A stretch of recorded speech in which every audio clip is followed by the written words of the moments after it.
I'm Matt. And I'm Shannon. We've been foster parents for the last 9 years or so. We have adopted 2 kids out of foster care, and in that 9 years, we have fostered 25 kids, ranging in age from premature babies right out of the NICU all the way up to kids who have aged out of our home.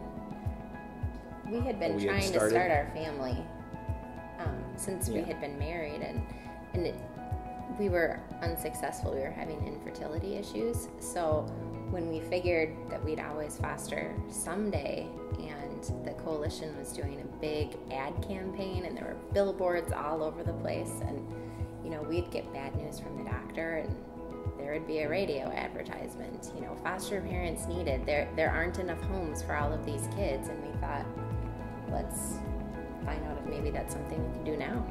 Even when it's a hard day, you just day in and day out just go to sleep knowing that you made a difference and you helped somebody out who needed that help, whether it was the kid who needed a safe place to stay, or the birth parent who needed a break, or just whatever it was. You just kind of go to bed, and I think this every night, you just go to bed knowing that regardless of how hard it was, you made a difference and you helped somebody out who needed it. Made the world a better place. Yeah. One kid at a time. Exactly. Yeah. Randy was actually our very first foster child, and he came to us when he was 1, and we were his 7th home.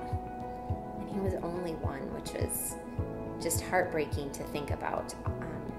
And it took him a long time to even start to connect with us, because his life had taught him that adults are going to come and go and don't really care about him anyway. Yeah. And a few months later, his biological sister, Tiffany, came to stay with us as well. She was our 3rd placement. And we were her 7th home, just like for Randy. And they hadn't been together. I think they had been on and off. They had been together in the same home 2 of those homes. And they had such big emotional reactions to being together. I think it was overwhelming for some foster parents. We didn't want them to have to ever worry again about not being together or not having a forever home, because they were so young and they had already been through so much. So for us, being that forever home was really a no-brainer.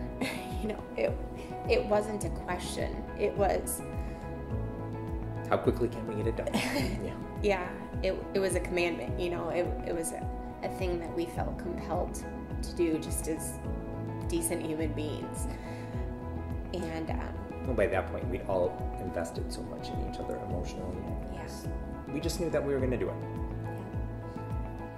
I think a wish that we sometimes have for our family is that there are more hours a day, more bedrooms in the house, more opportunities for self-care, so that when we hear about more kids who need homes, that we can do it. The ability that we have to call and ask for resources, and somebody will figure out what exactly we need and then mail us the book or the DVD, and then send us an envelope so it's easy for us to get it back, makes it so convenient to know that you have somebody in your corner that can help you get the information that you need, and that there's an organization out there, if you don't have time to do all that advocacy work yourself, who will speak up for the kids and speak up for these families and make sure that people are getting what they need, and other people are aware that there's a need for these homes, and make sure that kids don't fall through the cracks. It takes a little bit of the pressure off